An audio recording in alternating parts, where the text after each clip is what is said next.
Dark web के बारे में तुमने जिनसे भी सुना होगा वो सब एक ही बात कहते हैं कि dark web is dangerous. And इसी बात को अपोर्ट करने के लिए हमारे डार्क वेब क्रोनिकल्स के आने वाले एपिसोड्स होने वाले हैं। अब तुम इनकाउंटर करने वाले हो कुछ ऐसे रियल स्टोरीज का जो तुम्हारे इंटरनेट के लिए पूरे पर्सपेक्टिव पे क्वेश्चन मार्क लगाने वाले हैं। The dark web is a series of encrypted networks that serve to anonymize people's use on the internet. Takedown of the dark web market alpha bay. India के लोगों के करीब 13 लाख क्रेडिट और debit card की सारी डिटेल्स डार्क वेब पर available है और ये डिटेल्स $100 पर कार्ड की कीमत पर बेची जाती है। You can hire a hacker to destroy someone's life or to buy illegal drugs with a few clicks. What's dark web? Part of the internet where no one can track you. Sell out drugs, illegal IDs, even assassination for hire.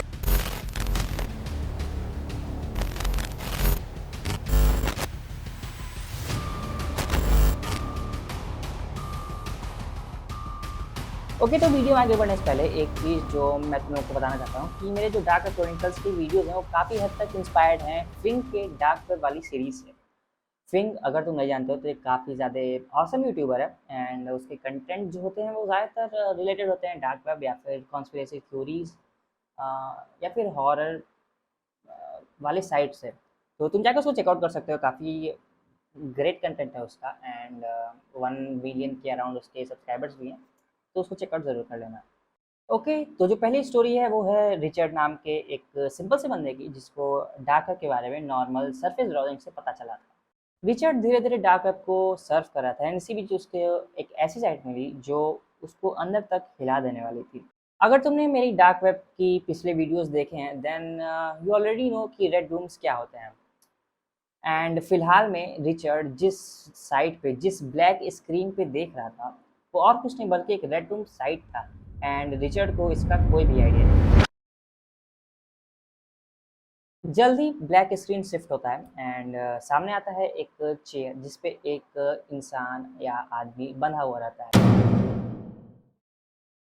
Richard को थोड़ा सा unusual लगता है ये चीज़, but उसका ध्यान खींचा जाता है बगल में चलते चैट बॉक्स में जिसमें लोग काफ़ी ज़्यादा एक्साइटेड और क्यूरियस वे में एक दूसरे से बातचीत कर रहे होते हैं। स्टार्टिंग के 5-6 मिनट में कुछ भी नहीं होता है, बट देन फिर एंट्री होती है एक ऐसे आदमी की जिसने पूरे ब्लैक कपड़े पहने हुए थे, मतलब ऊपर से लेके नीचे तक उसने सब कुछ ब्लैक में पहना हुआ था एंड इसके साथ ही उसके फेस पे एक ब्लैक मास्क भी था। इस ब्लैक कपड़े पहने हुए आदमी के आते ही जो चैट्स होती हैं वो काफ़ी ज़्यादा तेज़ हो जाती हैं एंड चैट्स के साथ ही बीच बीच में आने लगते हैं कुछ कुछ डोनेशंस। अब वो आदमी जो होता है वो स्क्रीन से कुछ सेकंड्स के लिए बाहर जाता है एंड जब वो वापस आता है तो उसके हाथ में एक बड़ा सा हैमर होता है। इससे पहले कि रिचर्ड कुछ भी समझ पाता, कुछ भी देख पाता, उस इंसान ने उस चेयर पे बंधे हुए आदमी के जॉ पे उस हैमर से बहुत तेज से हिट करने लगता है एंड 15 से 20 बार हिट होने के बाद उसका जॉ लिटरली उसके फेस से लटक रहा होता है। बहुत सारे ब्लड गिर रहा होता है, बहुत ज़्यादा पेन में होता है वो इंसान, बट उसकी उसकी जॉ इस पोजीशन में नहीं होती है कि वो स्क्रीम कर पाए, वो चिल्ला पाए एंड उसकी आवाज़ निकल पाए। इसके तुरंत बाद ही एक पोल ड्रॉप होता है चैट बॉक्स में जिसमें पूछा जाता है कि उस इंसान को छोड़ दिया जाए या फिर उसको पूरी तरीके से मार दिया जाए and shockingly you won't believe 95% से ज़्यादा लोगों ने यानी लिटरली 20,000 लोगों ने यस में वोट किया था। यानी वो चाहते थे, वो खुश हो रहे थे देख के कि उस आदमी को मारा जा रहा है एंड वो तैयार थे कि उस आदमी को मार दिया जाए। पोल के एंड होने के तुरंत बाद ही उस हैमर से उस इंसान के, उस आदमी के चेस्ट और एब्डोमिनल पे बहुत तेज से हिट किया जाता है, काफ़ी ज़्यादा हिट किया जाता है एंड ये तब तक चलते रहता है जब तक वो इंसान पूरी तरीके से मर नहीं जाता। सब कुछ इतना ज़्यादा हॉरिफाइंग और डिस्टर्बिंग था कि रिचर्ड कुछ भी समझ नहीं पा रहा था। उसके दिमाग में बस यही चीज़ चल रही थी कि आखिर ये सब है क्या, ये सब ऐसा क्यों हो रहा है एंड वो इंसान कौन था उसके साथ एंड चैट बॉक्स में लोग इतने खुश क्यों हैं। ये सब चीज़ें वो सोच ही रहा था कि अचानक से स्क्रीन शिफ्ट होती है एंड स्क्रीन अब डिवाइड हो चुकी थी 10 पार्ट्स में, जिसमें से हर एक पार्ट में एक एक फेस कैम था। ये फेस कैम उन लोगों का था जो उस समय उस साइट को देख रहे थे, उस लाइव स्ट्रीम को देख रहे थे एंड इसी बीच उस वही हुआ जिसका सबसे ज़्यादा डर डार्क वेब पे बना रहता है। उन फेस कैम्स में से एक फेस कैम रिचर्ड का भी था। एंड ये सब अगर तुम सोच रहे हो हुआ कैसे, तो बेसिकली रिचर्ड जब उस साइट पे था, उसी दौरान हैकर्स ने उसके डिवाइस को हैक कर लिया एंड उसकी फेस कैम का, उसके कैमरा का एक्सेस ले लिया था। रिचर्ड अब काफ़ी ज़्यादा परेशान हो चुका था। वो सोच रहा था आखिर ये फेस कैम्स किस लिए हैं। एंड उसके दिमाग में वर्स्ट के सिनेरियोज चल रहे थे। अचानक से एक 10 सेकंड का टाइमर स्टार्ट होता है एंड हर एक सेकंड बीतने के साथ ही हर एक फेस कैम वहाँ से गायब होना शुरू हो जाता है। जैसे जैसे सेकंड्स बीतते हैं, रिचर्ड की हार्ट बीट भी काफ़ी ज़्यादा तेज़ हो जाती है। रिचर्ड पूरा फ्रोज हो चुका था। उसका मन कर रहा था, उसका दिमाग कह रहा था कि अब इस साइट को बंद कर दिया जाए, एंड बट उसकी इतनी हिम्मत नहीं हो रही थी कि वो अपना हाथ उठाए एंड साइट को एग्जिट करे। टाइमर स्टॉप होते ही एक मैसेज पॉप होता है जिसमें लिखा था we will meet soon. And last में जो फेस कैम बचा रहता है वो थैंकफुली रिचर्ड का नहीं होता है। बट अब नेक्स्ट टाइम जब वो साइट लाइव आएगी, जब उस साइट पे लाइव ऐसा कुछ होगा, तो वो उसी इंसान के साथ होगा जो लास्ट में उस फेस कैम में था। रिचर्ड ने जब ये स्टोरी पोस्ट की थी तो उसने एक चीज़ लिखा था कि उसको कोई आइडिया नहीं था कि आखिर में उस साइट पे वो लोग कौन थे, वो फेस कैम वाले लोग कौन थे, या फिर वो आदमी जो उन लोग को मार रहा था वो कौन था, चैट बॉक्स में कौन लोग एक दूसरे से बातचीत कर रहे थे। The only thing that Richard know कि अब वो आगे कभी भी डीप वेब या डार्क वेब सर्फ नहीं करने वाला है।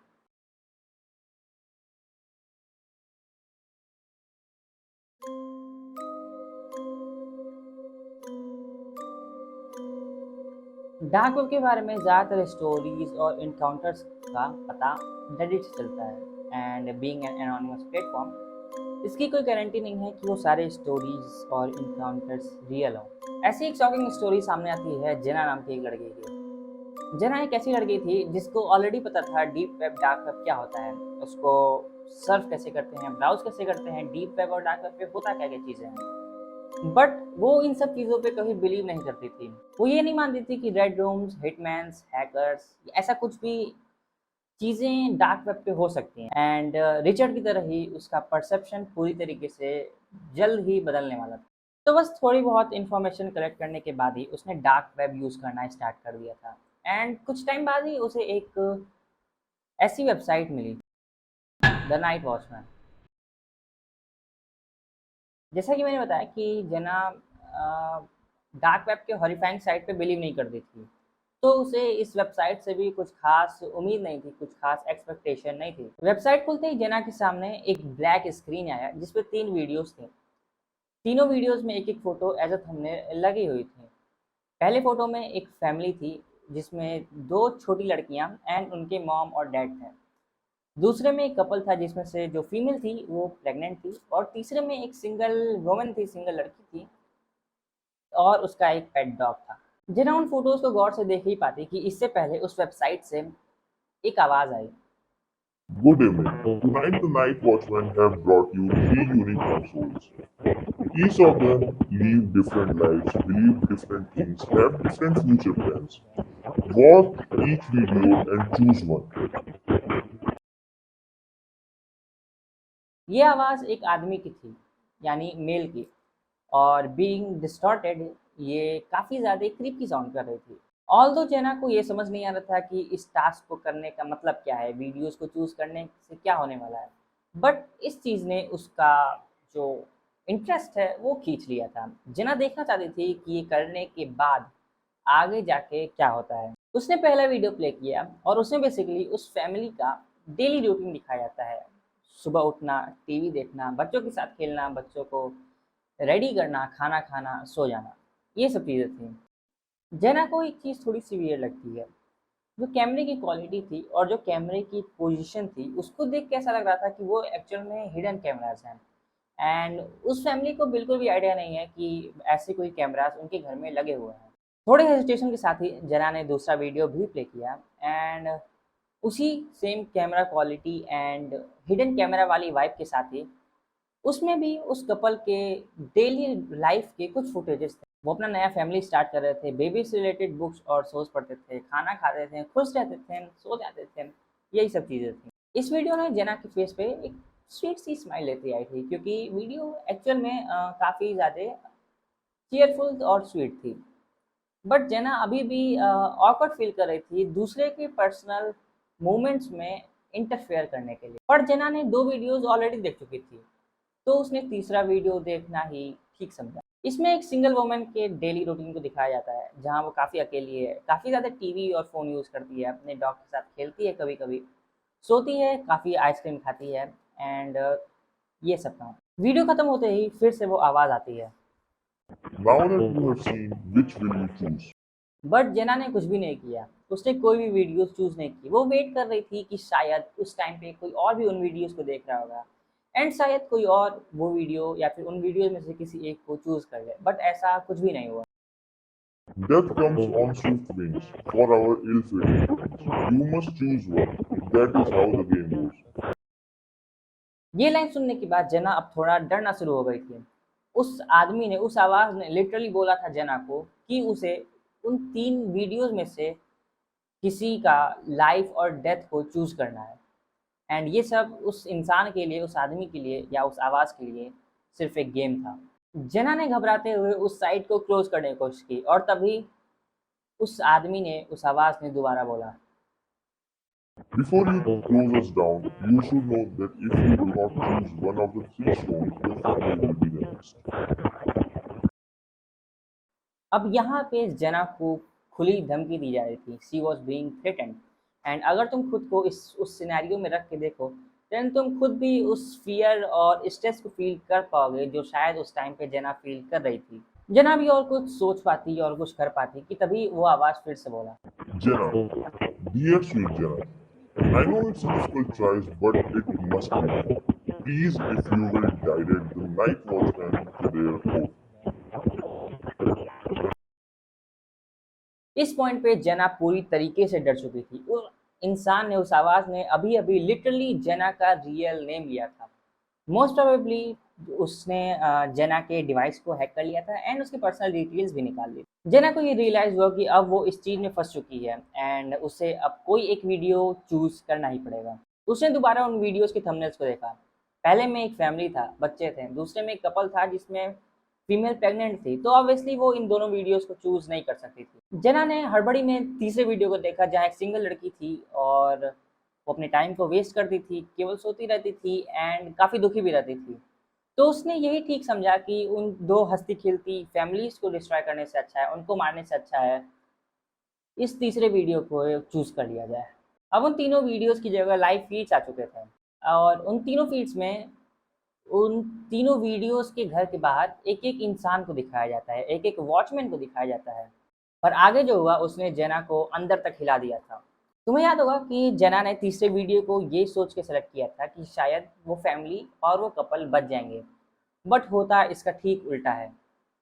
जहाँ एक तरफ उस सिंगल लड़की के घर के बाहर वाला जो वॉचमैन था, जो इंसान था, वो वापस चला जाता है एंड वो फ़ीड बंद हो जाती है। वहीं दूसरी तरफ उस फैमिली और उस कपल के घर के बाहर जो इंसान थे, वो उस घर के अंदर घुसते हैं एंड उन सब को काफ़ी ड्रेडफुल वे में मार देते हैं।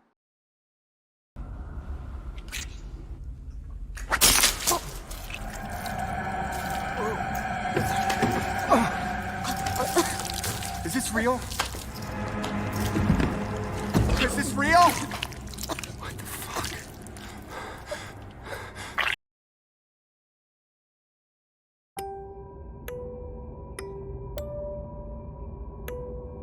जेना पूरी तरीके से शॉक थी। वो बिलीव नहीं कर पा रही थी कि उसने अभी-अभी 2 हँसती-खेलती फैमिलीज़ को ख़त्म होते हुए देखा एंड कहीं न कहीं इन सब के पीछे वही ज़िम्मेदार थी। उसने बिना कुछ सोचे समझे अपना लैपटॉप तुरंत बंद किया एंड फिर कभी भी डार्क वेब या डीप वेब सर्फ करने की हिम्मत नहीं कर पाई।